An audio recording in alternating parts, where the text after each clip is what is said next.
Fanomiarabantsika rehetra indray amin'ny anarana mahafinaritra i Jesosy Kristy dia hianatra hira vaovao indray tsika androany a.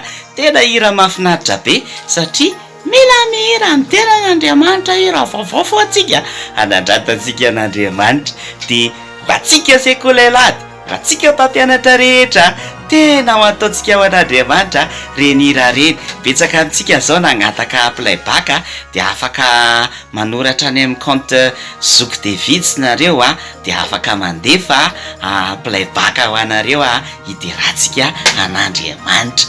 Dia zao fa maninona ankaitsika mankalaza fety Noely, fa maninona no ankalazaintsika izy satria zao raha tena fantatrao fa sarobidy aminao ny famonjena nataon'i Jesosy anao dia andao ataontsika fety le izy satria fotoana fahatsiarovana hoe tonga tetỳ tany Jesosy hamonjy antsika.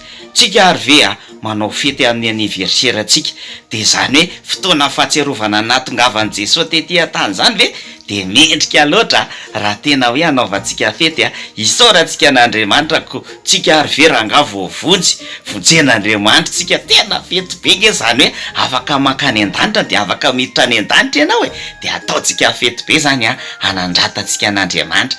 Dia hianatra hiritsika androany misy hira ray vaovao indray ty hoe anarantsika dia maso to daholo mihira mideran'Andriamanitra tsika rehetra satria ankalazaintsika Andriamanitra satria novonjen'Andriamanitra tsika.